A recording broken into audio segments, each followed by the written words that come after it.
हरिवंश पुराण जी का स्वाध्याय हम सभी कर रहे हैं। आचार्य जिनसेन जी द्वारा विरचित। मंगलम भगवान वीरो मंगलम गौतमो गणी मंगलम कुंद कुंदाद्यो जैन धर्मोस्तु मंगलम। नमो अरिहंताणम नमो सेताणम नमो आयर्याणम नमो उवज्झायाणम नमो लोये सवसाहुणम। पंच परमेष्ठी भगवान की जय। अगले 45 मिनट के लिए सभी प्रकार के पापों का त्याग करके सभी 9 बार नमोकार मंत्र पढ़ लें।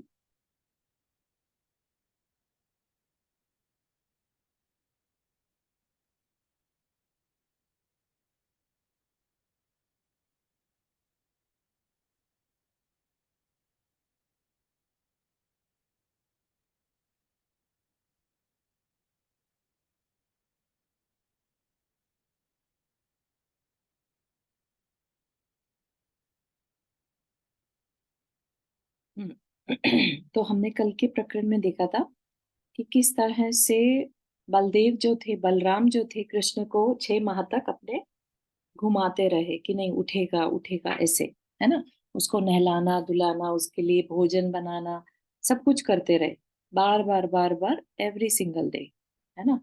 तो उन्होंने अपने उनके ही एक भाई रह चुके थे, सारथी थे जो सिद्धार्थ नाम से। तो जब वो देव बने तो उन्होंने उससे पहले उनसे कहा था कि तुम अगर हो सके तो मुझे संबोधन देना, जरूरी पड़े तो, ठीक है ना। तो फिर वो देव समय आने पर नीचे आता है और किसी तरह से बलराम को ये संबोधन देता है या रियलाइज कराता है कि कृष्ण अब जीवित नहीं रहे। उनको जैसे ही रियलाइज होता है और इतना ज्यादा उनको अंदर से वैराग्य जागृत होता है कि सब कुछ अनित्य है, और वैसा चिंतन करते हुए उन्होंने मुनि दीक्षा अपने आप से ही पंचमुष्टि अपने बालों को खींचकर केश लुंचन करके और खुद से मुनि दीक्षा ले ली उसी समय पर, ठीक है ना। और उधर ही हमने देखा था कि किस तरह जरद कुमार पांडवों के पास पहुंचे थे, और जब पांडवों को पता चला तो वो भी बलराम से मिलने आए, उनको जैसा जैसा वो कह रहे थे वैसा वैसा उन्होंने किया। और बाद में उनकी अवस्था देखकर उनको भी अंदर से वैराग्य जागृत हुआ और उन्होंने जरद कुमार को राजा बना दिया, है ना। और वहां पर बाकी जो कुंती आदि रानियां थी, द्रौपदी थी, वो सब भी अपने वैराग्य के मार्ग पर आगे बढ़े। फिर ये दिखाया कि किस तरह से बलराम जो थे उन्होंने क्या चिंतन किया। जब वो मुनि बन गए, उससे पहले तो वो कृष्ण के मोह में फंसे थे। हर समय बस यही इच्छा थी कि किसी तरह कृष्ण उठ जाए, है ना। ये भी एक तरह का चिंतन है, राइट। एक तरह के थॉट्स है। और उसके बाद जो उनके थॉट्स रहे वो कैसे थे, 12 भावनाओं वाले, अनुप्रेक्षा के, ठीक है, जो संसार की स्वभाव को जानता है। जगत काय स्वभाव का, जगत के स्वभाव को, कि जगत में सब कुछ अनित्य है, अशरण है, ये संसार है, सब इसमें जन्म रहे हैं मर रहे हैं, है ना। अशुचि है, शरीर कैसा है, अशुचि है, ठीक है ना। अन्यत्व एकत्व भावना, और फिर कर्मों के बारे में जाना, ठीक है ना। आश्रव के बारे में, निर्जरा के बारे में, ये सब उनका विचार चल रहा है। अब उसके बाद जो है अभी दो चार अनुप्रेक्षा बची हैं, 3 बची हैं, लोक, बोधि दुर्लभ और धर्म, ठीक। तो उनके बारे में क्या चिंतन किया तो वो बता रहे हैं। परम योगी बलदेव मुनिराज ने इसी अनुबंधनी अनुप्रेक्षा का चिंतन किया था। लोक की स्थिति अनादि अनंत है। लोक जो है उसको किसी ने बनाया नहीं है, वो अनादि काल से है। यह लोक अलोकाकाश के ठीक मध्य में स्थित है। अलोकाकाश कितना है, अनंत है, ठीक है। और उसके ठीक मध्य में, तो नो वन नोज कि अलोकाकाश का मध्य क्या है, राइट। तो लेकिन जहां लोक है, इसका मतलब वो मध्य ही है, ठीक। इस लोक के भीतर 6 काय के जीव निरंतर दुख भोगते रहते हैं। 6 काय मतलब षट काय बोलते हैं ना, जिसे क्या, 5 जो होते हैं एक इंद्रिय तरह के जीव होते हैं और एक स्थावर और त्रस के अपेक्षा से, ठीक है ना। त्रस और स्थावर में पंचेंद्र 5 प्रकार के आ जाते हैं, तो उनको क्या कहते हैं, 6 काय, षट काय के जीव, ठीक, निरंतर दुख भोगते रहते हैं। ऐसा चिंतन करना लोक अनुप्रेक्षा है, मतलब लोक के बारे में चिंतन करना, है ना। अपन अभी क्या चिंता करते हैं, हमारा फैमिली मेंबर्स के बारे में सोचते हैं, अपनी जॉब के बारे में सोचते हैं, अपना आज क्या बनाना है, क्या खाना है, किसने खा लिया, किसने नहीं खाया। हम लोगों का बस चिंतन यहीं तक रहता है। लेकिन आप सोचिए, उससे ऊपर उठकर अगर हम लोक की स्थिति के बारे में देखेंगे कि बस ये लोग अपने आप से वर्क करता चला जा रहा है, सब अपने अपनी फॉर्म्स बदल रहे हैं, जो जिसको देखो वो ही दुखी है, दुख भोग रहा है और बस फॉर्म बदल रहा है, राइट। तो तब कहलाया जाएगा लोक अनुप्रेक्षा। फिर उसके बाद है बोधि दुर्लभ भावना। बोधि दुर्लभ क्या है? दुर्लभता से पाए हुए बोधि। बोधि मतलब ज्ञान जो है, ठीक। कि प्रथम तो निगोद से निकलकर अन्य स्थावरों में उत्पन्न होना ही दुर्लभ है। निगोद होता है सबसे सूक्ष्म जीव जो होते हैं, जिन्हें की अल्पतम ज्ञान होता है, जिन्हें की माइक्रोस्कोप से भी देख पाना मुश्किल है। असंख्यात अनंतानंत जीव जो है, निगोदिया जीव, एक आलू के को अगर सुई की नोक जितना आलू ले लिया जाए, उसमें भी अनंतानंत निगोदिया जीव होते हैं, ठीक। तो ऐसी निगोदिया जीव की पर्याय से निकलकर अन्य स्थावरों में उत्पन्न होना ही दुर्लभ है। अन्य स्थावर कौन से हो गए? पृथ्वी कायिक, जल कायिक, वायु कायिक, अग्नि कायिक और वनस्पति कायिक, ठीक है ना। तो इनमें जन्म लेना दुर्लभ है। उसके बाद क्या दुर्लभ है? त्रस पर्याय पाना। त्रस पर्याय मतलब मूवेबल, जिसमें हम अपने आप को बचाने के लिए डर लगे तो मूव कर सके, है ना। पेड़ को डर लग रहा है, वो कहीं नहीं जा सकता, वो एक जगह फिक्स्ड है, राइट। लेकिन कीड़ा है, चींटी है, वो अगर डर लगता है या उन्हें खतरा लगता है तो वो रास्ता बदल लेते हैं, राइट। तो ऐसी पर्याय जो अपना बचाव करना जानती है, जिसको कि डर लगे तो वो अपना बचाव कर सके, वो त्रस पर्याय, ठीक। तो उसमें दो इंद्रिय से लेके पंचेंद्रिय। तो क्या कहा पहले? निगोद से निकलकर अन्य स्थावर। स्थावर होते हैं एक इंद्रिय जीव, ठीक। फिर स्थावर से त्रस पाना मुश्किल है। त्रस में भी इंद्रियों की पूर्णता होना दुर्लभ है। इंद्रियां तो दो भी हो सकती हैं, तीन भी, चार भी, पांच भी, है ना। तो पूर्णता, पूर्णता कब होगी इंद्रियों की? पांच इंद्रियों वाला जीव जो है, सभी इंद्रियों सहित माना जाएगा, तो वह दुर्लभ। और उससे दुर्लभ क्या हुआ? इंद्रियों की पूर्णता होने पर भी समीचीन धर्म जिसका लक्षण है एवं उत्तम समाधि का प्राप्त होना जिसका फल है, ऐसी बोधि अर्थात रत्नत्रय की प्राप्ति होना अत्यंत दुर्लभ, ठीक है ना। इमेजिन कर सकते हैं अपन कि छोटा छोटा करते करते निगोद से लेकर और रत्नत्रय पाने तक की जो यात्रा है जीव ने जो करी है, वो कितनी दुर्लभ यात्रा थी, कितनी दुर्लभता से वो उस अवस्था तक पहुंच सकता है, रत्नत्रय की प्राप्ति, ठीक है। तो इसको क्या कहेंगे? बोधि दुर्लभ भावना, ठीक। उससे क्या होगा? उससे हमें जो मिला है, हम उसकी वैल्यू कर पाए, है ना। क्योंकि ये भावनाएं कौन भा सकते हैं? संगी पंचेंद्रिय ही भा सकते हैं। तो संगी पंचेंद्रिय तक पहुंचने के लिए कितनी लंबी यात्रा करी है। तो ऐसा चिंतन करना भी एक तरह से जो है 12 भावनाओं में लिया है, ठीक है ना। इससे भी अपने अंदर वैराग्य उत्पन्न होता है, ताकि हम इस जो मिला है उसको व्यर्थ न जाने, ठीक है ना। जिनेन्द्र भगवान के एक द्वारा कहा हुआ। दारू जी, एक मिनट, बोधी इसका दुर्लभ भावना का शॉर्ट में कैसे बोल सकते हैं अपन इसके? बहुत ही दुर्लभ, ऐसे रत्नत्रय पाना। रत्नत्रय मतलब मुनि अवस्था पाना, अच्छा। ठीक है ना। कहाँ तो निगोदिया जीव और कहाँ मुनि। सबसे उत्कृष्ट अच्छा, अवस्था हो गई ना मुनि की। अच्छा, सबसे जो उत्कर्ष हुई हाँ, वो बोधि क्योंकि बीज हो गया मनुष्य में मतलब। सबसे उत्कृष्ट अवस्था है वो मुनि की मानी जाती है, ठीक है ना। अच्छा। हम्म, वो अत्यंत दुर्लभ है। मतलब हाँ। इतना दुर्लभ कि जैसे समुद्र में से किसी की अंगूठी गिर जाए, हीरे की अंगूठी समुद्र में, उसको ढूंढना विच इज इम्पॉसिबल, है ना, इतना मुश्किल। थैंक यू, मैं हमेशा सोचती थी क्या है। हाँ, तो इसका ओके, थैंक चिंतन यू। करना, हमें जो मिला है वो कितनी दुर्लभ चीज है। जिनेन्द्र भगवान के द्वारा कहा हुआ यह अहिंसा आदि लक्षण धर्म ही मोक्ष प्राप्ति का कारण है। इसका त्याग करने से संसार का दुख प्राप्त होता है। इस प्रकार चिंतन करना सो अंतिम धर्म अनुप्रेक्षा है। मतलब कि लास्ट 12 भावना में लास्ट क्या है? धर्म अनुप्रेक्षा, मतलब धर्म के बारे में चिंतन करना। धर्म क्या? अहिंसा आदि 10 लक्षण धर्म है ना। और जो आ, वास्तविक स्वभाव है हमारा वो भी धर्म है। तो अगर हम इसको फॉलो नहीं करेंगे तो क्या मिलेगा हमें? संसार का दुख ही मिलेगा। ठीक। तो इस तरह की चिंतन करना वो भी क्या है? धर्म अनुप्रेक्षा। तो 12 तरह की भावनाएं बताई हैं जो कि रिप्रेजेंट करती हैं किसको? हम एक तो जगत यानी जो हो रहा है, जो जगत है, संसार है, उसके स्वभाव को जाने, फिर काय के स्वभाव को जाने। और ये जगत क्यों बना है? कर्मों के कारण। तो आश्रव है ना, आश्रव, संवर और निर्जरा, उसको समझें, उसके बारे में चिंतन। और फिर लोक, बोधि दुर्लभ और धर्म, कल्याण करने वाला क्या है? हमारा धर्म। ठीक है।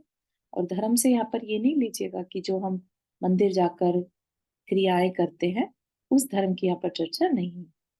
ठीक है। धर्म मतलब जो अहिंसा आदि की प्रकार का है, दया धर्म है या 10 लक्षण धर्म है, उस तरह के धर्म का चिंतन करना जो मेरा खुद का आत्मा का स्वभाव है। ठीक है। जो हमारा नेचर है। जैसे जल का स्वभाव या जल का धर्म क्या है? शीतलता। अग्नि का धर्म क्या है? उष्णता। ठीक है ना। इसी तरह से हमारा धर्म क्या है? सुख और शांति। ठीक है। वो हमारा धर्म है, हमारा नेचर है, उसका चिंतन करना। ठीक। तो इस प्रकार परंपरा से प्रसिद्ध 12 अनुप्रेक्षाओं का बार बार चिंतन करने वाले उत्कृष्ट बुद्धि के धारक बलदेव मुनिराज ने 22 परिचय रूपी शत्रुओं को जीतकर भाई के मोह को जीत लिया। तो खाली मुनिराज का वेश धारण करना इनफ नहीं होगा। उसके बाद क्या करना? मुनि की जो चर्या है, मुनि बनने के बाद जो तकलीफें आती हैं उन्हें भी बड़ी समता के साथ सहन करना है ना। ये सब भी हमने पढ़ा था जब संवर के बारे में पढ़ा था। तो आ, उन 22 परीक्षाओं के बारे में थोड़ा थोड़ा बताएंगे। क्या है वो? नाना प्रकार के नियम, नियम आखड़ी, आखड़ी नियम या वाव्स कह लीजिए, है ना। हम लेते हैं ना नियम, व्रत नियम आदि लेना। तो नाना प्रकार के नियम आखड़ी आदि के लेने में उनकी जठर अग्नि अत्यंत प्रज्वलित रहती थी। उनको हमेशा नियम लेने का अ, उत्साह रहता था। उतने पर भी वे मोक्ष की सिद्धि के लिए भूख से आधा ही भोजन करते थे। इस प्रकार वे महामुनि क्षुधा परिचय को जीतते थे। परिचय मतलब तकलीफ। किसकी तकलीफ? क्षुधा। क्षुधा मतलब भूख, है ना। हम सबको भूख लगती है तो कई बार क्या होता है? आउट ऑफ कंट्रोल फील आती है। जिसको उपवास की प्रैक्टिस है वो तो करते हैं, लेकिन जिनको नहीं है उनसे पूछना पता चलता है कि क्षुधा की भूख की जो तकलीफ है वो बहुत ज्यादा होती है ना।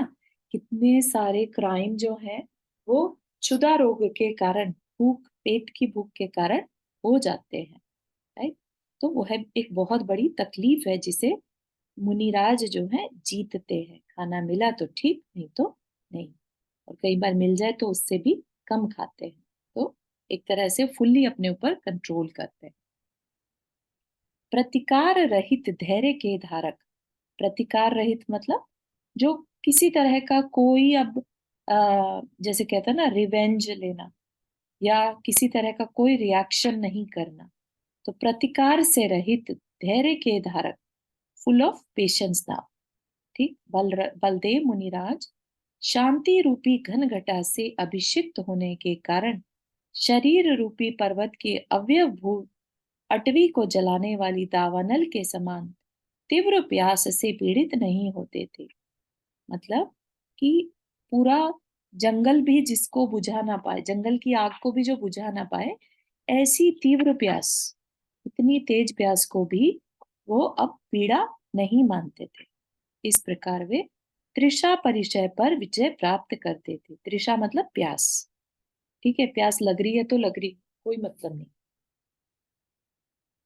तीव्र वायु और हिम वर्षा के समय, जब तेज हवाएं चलें और ठंडी बर्फ पड़ रही हो, है ना, बारिश तेज बिल्कुल, हिम वर्षा मतलब ठंडी पानी जो है इतना ठंडा कि जैसे बारिश बर्फ ही पड़ी हो, के समय रात दिन खुले चबूतरे पर बैठकर तथा वायु और वर्षा से विषम वर्षा ऋतु में वृक्ष के नीचे बैठकर वे कठोर शीत परिचय के साथ युद्ध करते।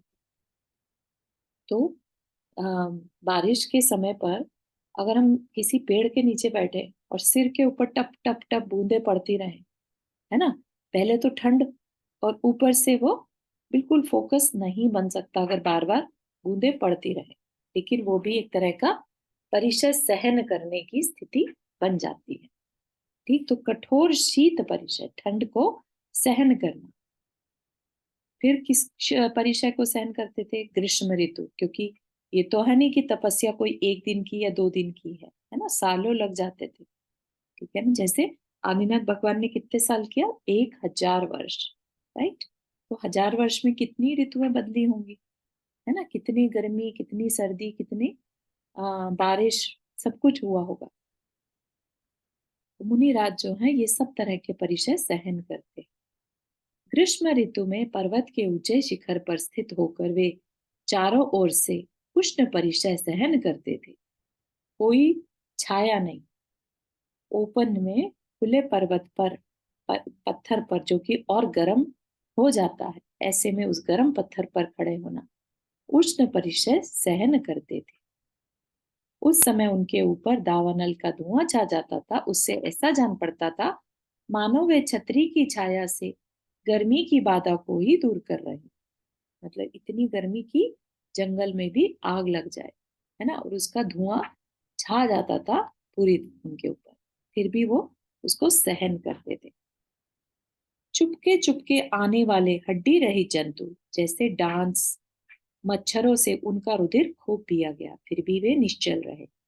मतलब उन्होंने मच्छर आदि के को काटने का जो तकलीफ है ना, हमारे ऊपर भी कितना मच्छर काट जाए तो हम खुजलाए बिना नहीं रहते, लेकिन उन्होंने उसको भी बड़ी दृढ़ता के साथ सहन किया।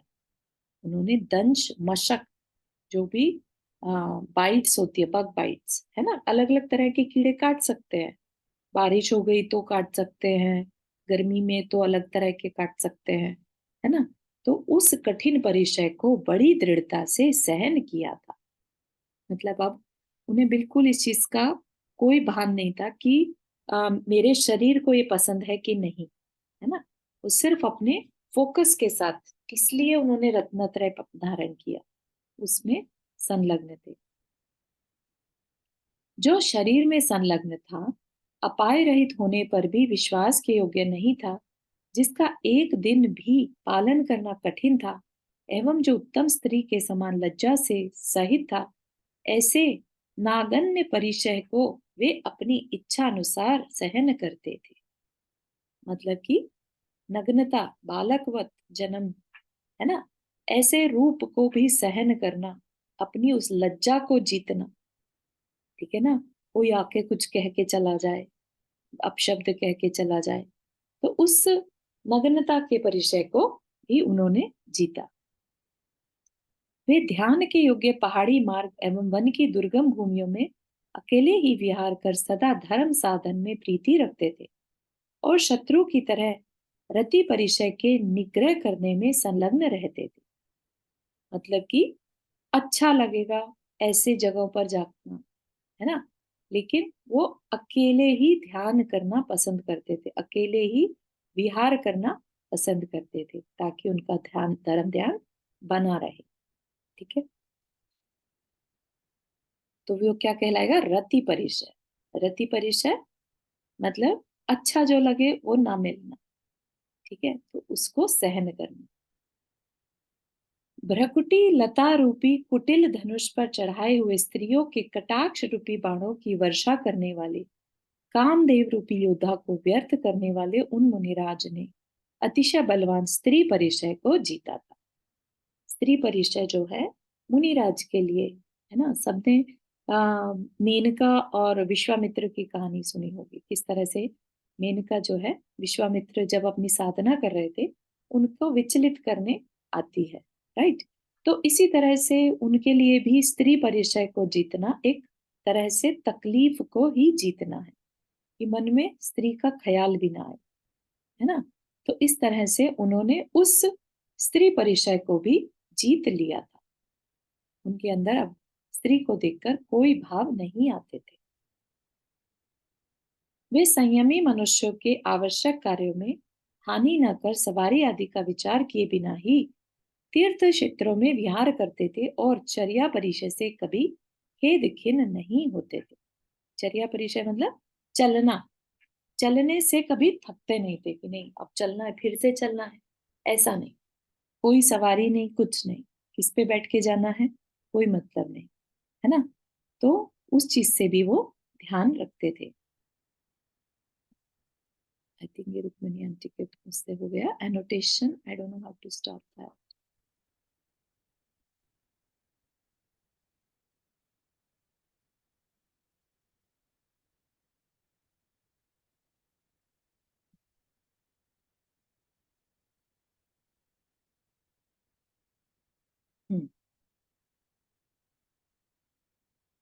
प्रासुक और एकांत भूमियों में ध्यान करने से जिनकी बुद्धि अत्यंत निर्मल हो गई थी तथा जो उत्कृष्ट बुद्धि के धारक थे, ऐसे बलदेव मुनिराज क्षेत्र अथवा काल में निश्चित आसनों के बीच निषिद्धा परिचय से कभी दुखी नहीं होते थे।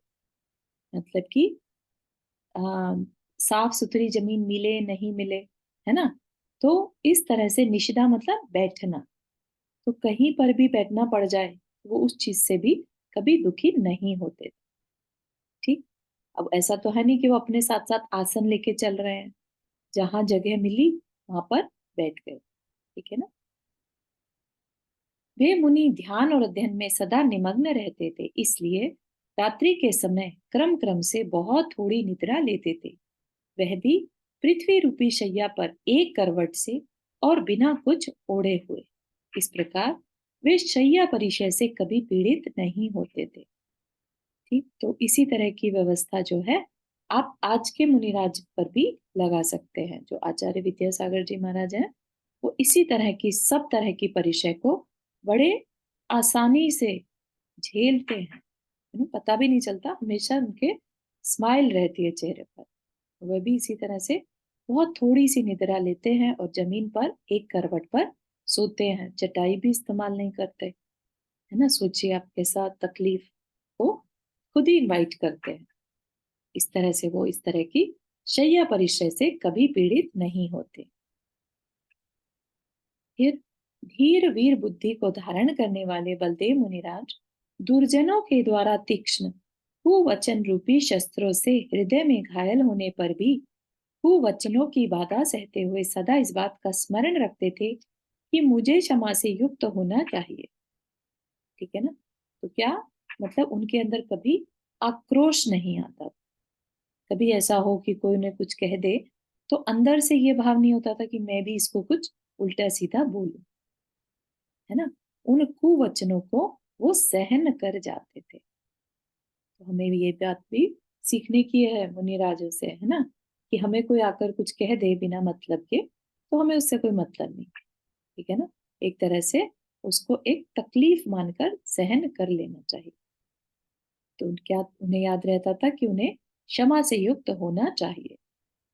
वे मुनि सदा ऐसी बुद्धि धारण करते थे कि यदि अस्त्र और शस्त्र के समूह से मेरा शरीर वध को प्राप्त होता है तो भी मुझे अच्छी तरह वध परिचय सहन करना चाहिए। कोई आकर मुझे मार भी डाले, है ना, उपसर्ग होते हैं, जैसे सिगड़ी जला दी किसी ने, तो वो क्या है, वो भी वध परिचय है। पांडवों के गले में तेज गरम बेड़ियां जला दी या आभूषण पहना दिए, वो भी क्या एक तरह का उनको मारने का ही इंतजाम किया गया, है ना।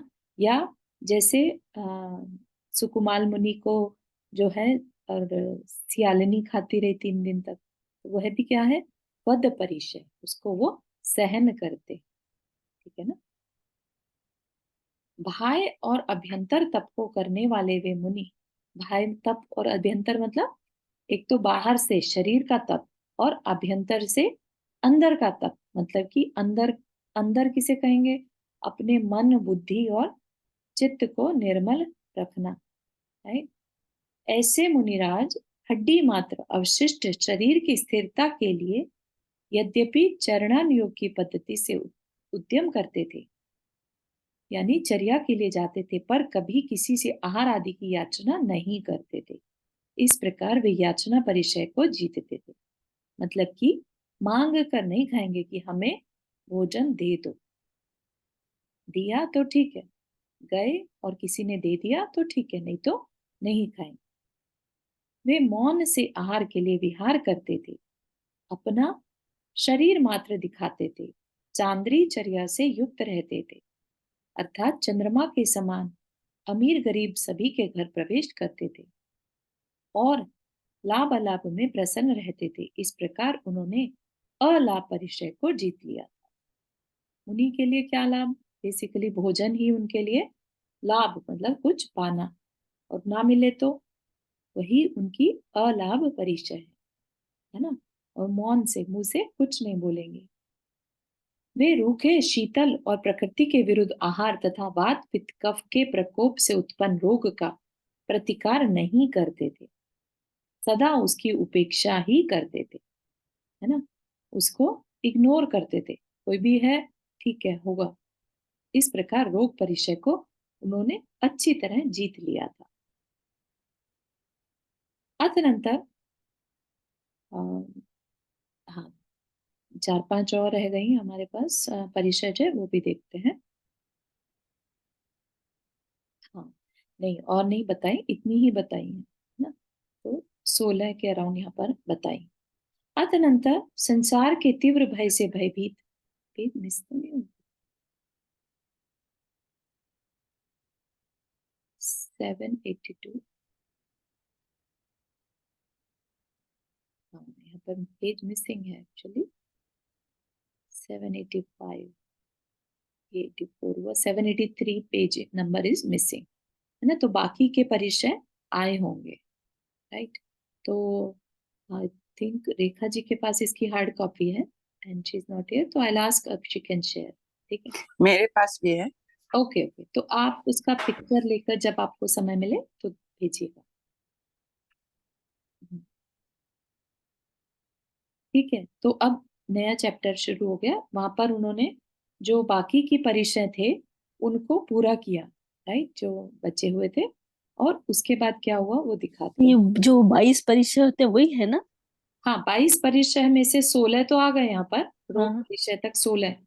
राइट। बाकी के 6 रह गए थे, है ना। तो वो नेक्स्ट पेज पे होगा, बट यहाँ पर पूरा नहीं है।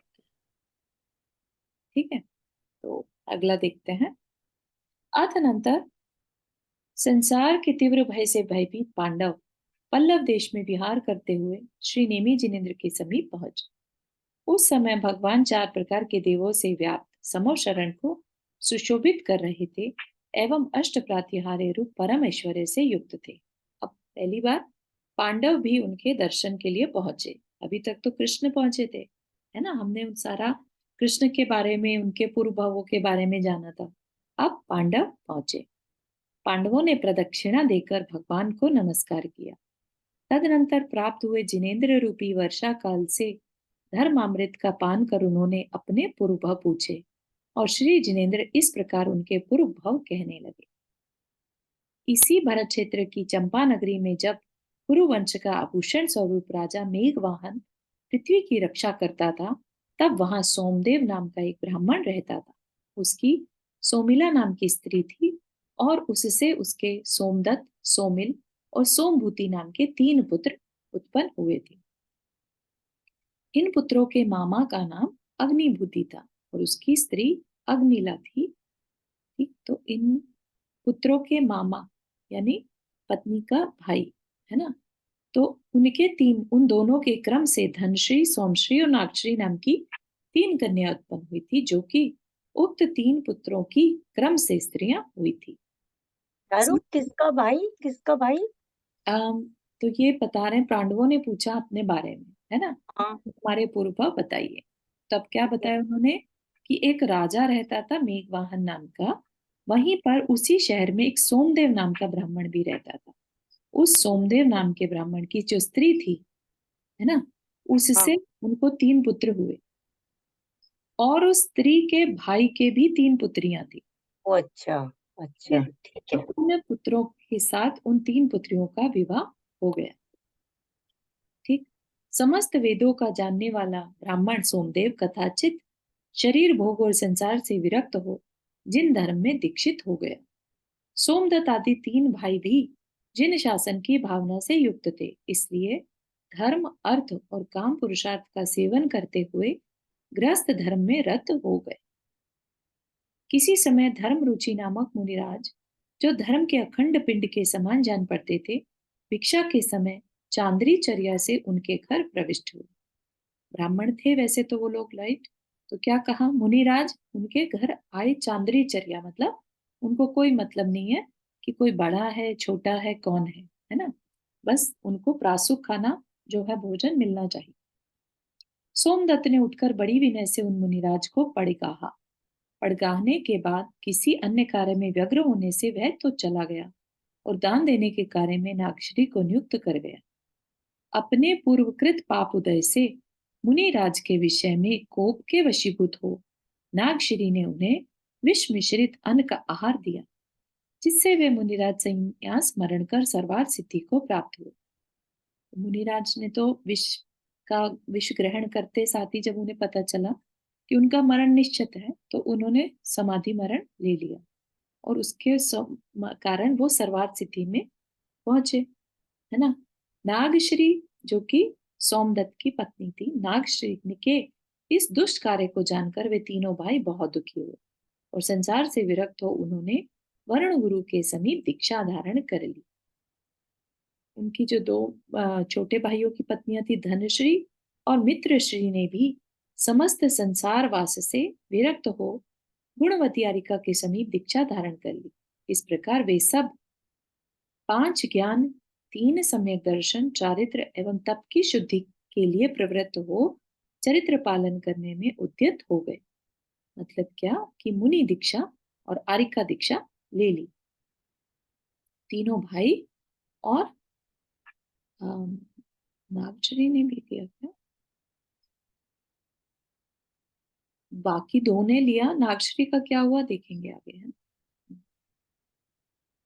चारित्र के सामायिक छेदोपस्थ परिहार, विशुद्धि, सूक्ष्म सांप्राय और इत्याख्यात, ये 5 भेद हैं। इनको हमने पहले पढ़ा हुआ है वैसे।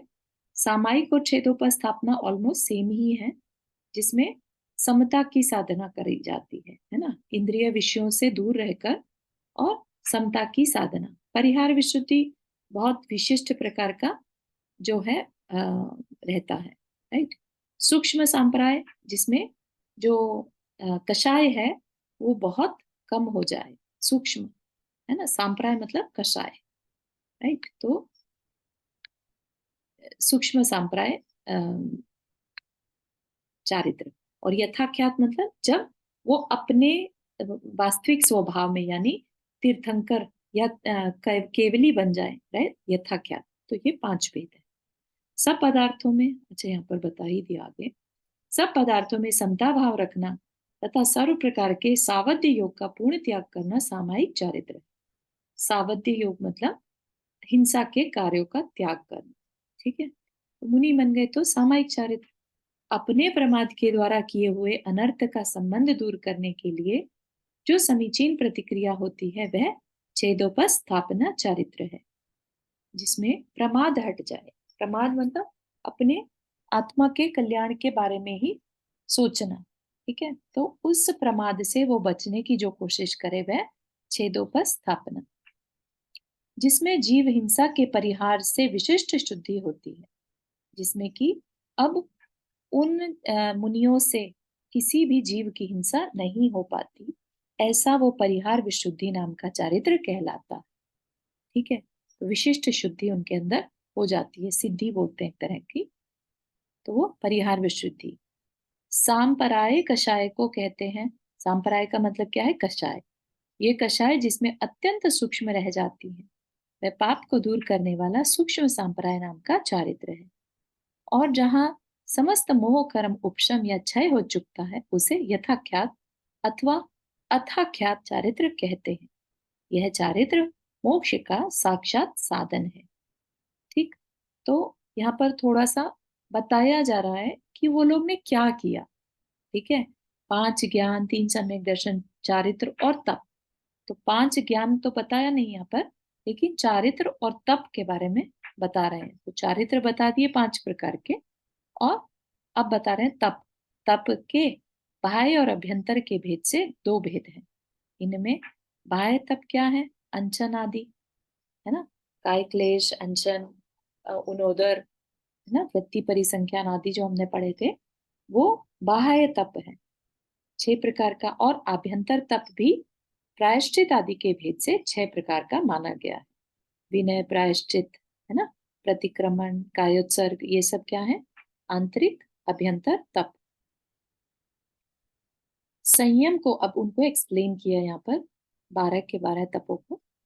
संयम को आदि लेकर, संयम को आदि लेकर मतलब संयम पूर्वक समीचीन ध्यान की सिद्धि रूप प्रत्यक्ष फल की प्राप्ति के लिए तथा राग को दूर करने के लिए आहार का त्याग करना अनशन तप है। अनशन मतलब भोजन का त्याग कर देना। ठीक है, यह बेला तेला आदि के भेद से नाना प्रकार का स्मरण किया गया है। ठीक, तो अनशन किस लिए करना? अनशन मतलब आ, भोजन का ग्रहण न करना। इसके लिए आप ध्यान में बैठे हैं, है ना, तो शरीर से राग नहीं रखना। तो शरीर को चलाने के लिए जो भोजन चाहिए वह भी नहीं चाहिए। ठीक, तो वह अनशन।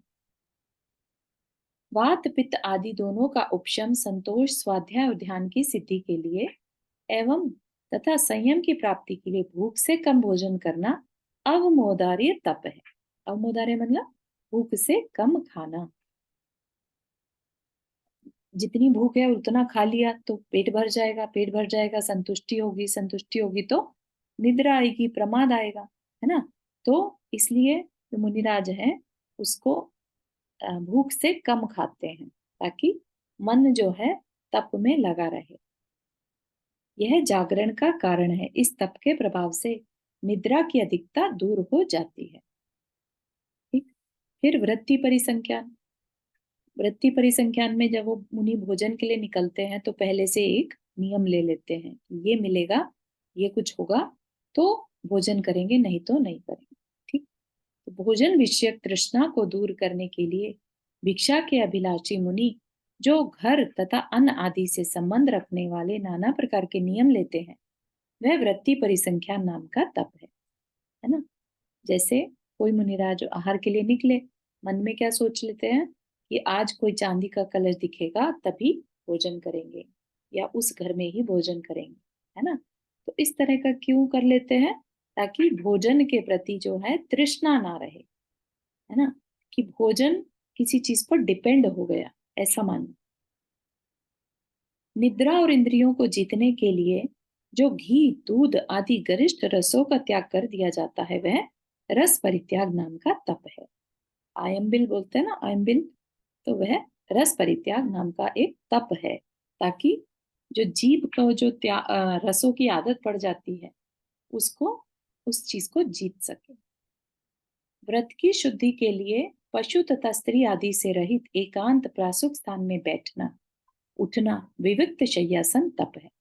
मतलब कि एक करवट ही शयन करना, है ना, और ऐसे स्थान पर जहाँ पशु ना हो, स्त्री आदि ना हो, प्रासुक हो, साफ सुथरा हो, एकांत हो, ऐसा विविक्त शय्यासन।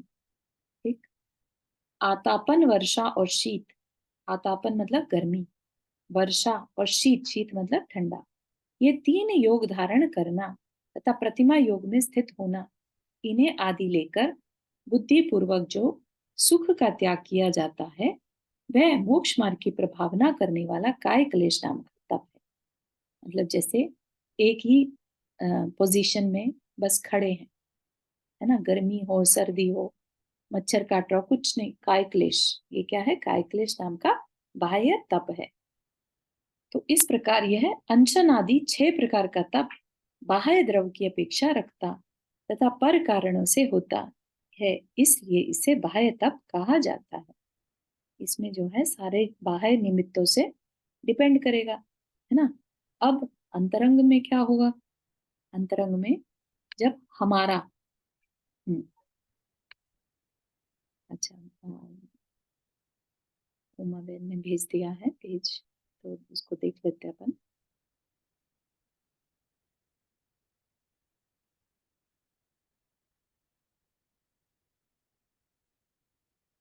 I'm just opening the WhatsApp.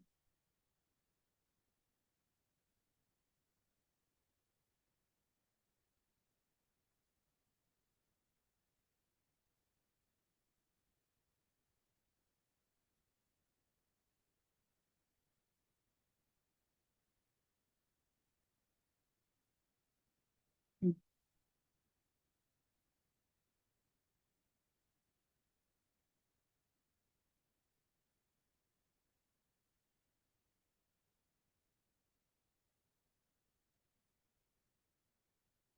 Okay, तो मैं पढ़ती हूँ एक्चुअली, आप लोग को देखने का ठीक है। तो हम क्या पढ़ रहे थे वहां पर? अम, परिचय जहो के बारे में, है ना। और हमने जो लास्ट पढ़ा था रोग के बारे में, कोई रोग आए तो ठीक है, कोई दिक्कत नहीं है। फिर क्या था?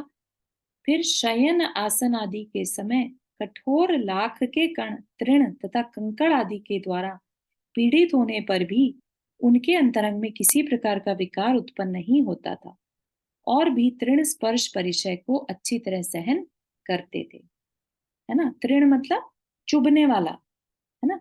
कोई कांटा जैसे सोए हैं, राइट, और वहां पर कांटा हो, कुछ गड़ जाए, तृण स्पर्श। तो ये क्या है? तृण स्पर्श नाम का परिचय है, ठीक। जो हाथ के नाखूनों से शरीर का कभी स्पर्श नहीं करते, नखों से शरीर का मल नहीं छुटाते, ऐसे मैल से आवृत शुभ्र काय मुनिराज पहाड़ की ऊंची चोटी पर स्थित काले काले मेघों के पटल से ढके चंद्रमा के समान सुशोभित हो रहे थे। मतलब कि शरीर पर कुछ भी मैल लग जाए, मिट्टी लग जाए, कोई गंदगी लग जाए, उसको वो नहीं हटाते। तो वो क्या है? मैल परिशर। यदि दूसरे लोग उनका आदर करते थे तो उन्हें प्रसन्नता नहीं होती थी, और अनादर करते थे तो उनके मन में विकार भाव नहीं लाते थे। तो आदर और अनादर दोनों में ही अपनी बुद्धि को सदा विशुद्ध रखते थे। इस प्रकार वे सत्कार पुरस्कार परिचय को अच्छी तरह सहन करते थे, ठीक। तो आदर सत्कार का भी उन्हें कोई मतलब नहीं था। इस समय पृथ्वी पर मुझसे बढ़कर न कोई वादी है, न वाग्मी है, न गमक है, और न महाकवि है। इस प्रकार के अहंकार को उन्होंने प्रज्ञा परिचय के द्वारा किंचित विदूषित नहीं होने दिया था। प्रज्ञा मतलब अपने अंदर के जो ज्ञान है, पांडित्य है, उसका उसको जीतना, कि भाई मैं ही सबसे ज्यादा नॉलेज वाला हूँ। इस तरह का कोई भी अहंकार उनके अंदर नहीं था। उस परिचय को उन्होंने जीत लिया। यह अज्ञानी न पशु है, न मनुष्य, न देखता न बोलता, व्यर्थ ही इसने मौन ले रखा है। इस प्रकार के अज्ञानी जनों के वचनों की परवाह न कर वे अज्ञान परिचय को सहन करते थे। अगर किसी मुनिराज में हो सकता है ज्ञान, ज्ञान कम भी हो सकता है ना। और वो कुछ कुछ लोग आकर उनके अज्ञान को देखकर कुछ भी कह सकते हैं, उनके मौन को देखकर कुछ कह सकते हैं, है ना। तो वो उस परिचय को भी जीतते थे। उग्र तप के प्रभाव से पहले बड़ी बड़ी रिद्धियां प्राप्त हो जाती थी, यह कहना व्यर्थ है, क्योंकि आज तक हमें एक भी रिद्धि प्राप्त नहीं हुई। इस प्रकार शुद्ध सम्यक दर्शन को धारण करने वाले बलदेव मुनिराज कभी नहीं कहते थे। उनको ये चीज नहीं थी अंदर में कि अरे मुझे तो कुछ मिला ही नहीं, है ना। इस तरह का कुछ मिलने के भाव से उन्होंने मुनि धर्म नहीं पालन किया। उनको तो रत्नत्रय का पालन करना था, है ना। इस प्रकार उन्होंने अदर्शन परिचय को अच्छी तरह सहन किया। इस प्रकार जिन्होंने परिचय रूपी शत्रु को समाप्त कर दिया था, जो पंचेंद्रियों के विषय रूपी दोष को हरने वाले थे, शरीर से अत्यंत सुंदर थे, और जिनेन्द्र प्रणीत सम्यक चारित्र की भूमिका में विहार करने वाले थे, ऐसे मुनिराज बलदेव ने चिरकाल तक तप किया। इस प्रकार हमारा यहाँ पर जो है, ये जो यहाँ पर एक पेज मिसिंग था ना, तो हमने उसको पढ़ा, ठीक है ना। तो उनका तप चलता रहा बिना किसी 22 परिचय को जीतते हुए, ठीक। और उधर हमने अब पांडवों की कहानी शुरू की है, उनका पूर्व भाव, ठीक। तो इसको हम आगे कंटिन्यू करेंगे। बाह्य तप तक हो गया था, अंतरंग तप की बात चलेगी, ठीक। यहाँ तक के किसी को कोई क्वेश्चन?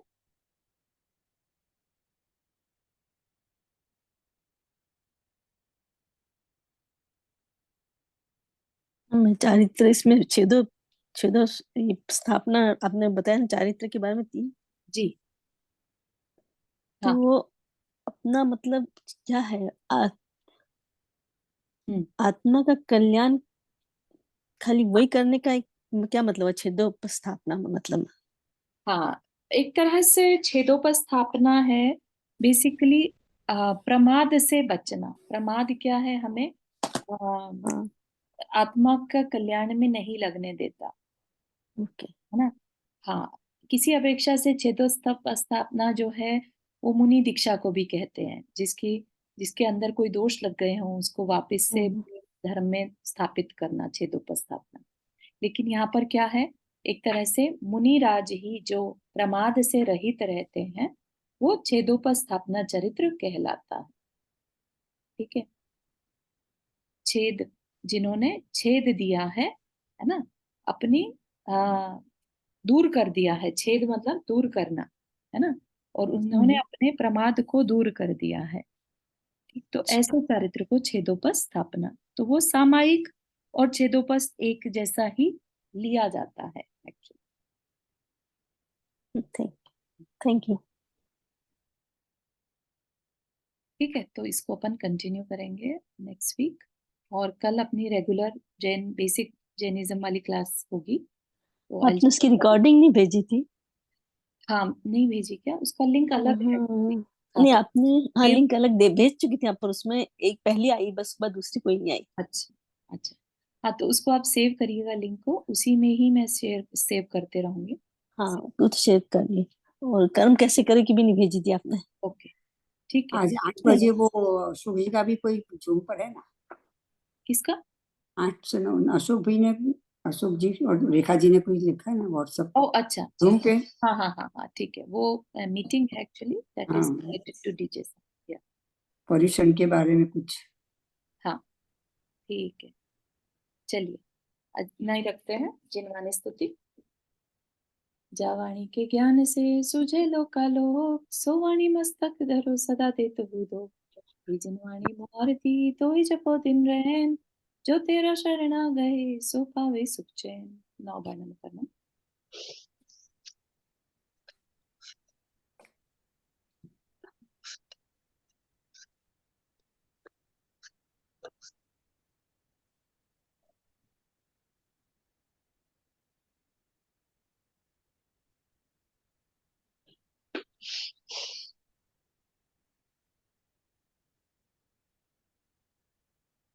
हो जय जिनेन्द्र। सबको जय थैंक यू, जिनेन्द्र। सभी को जय जिनेन्द्र। सभी को जय जिनेन्द्र। जय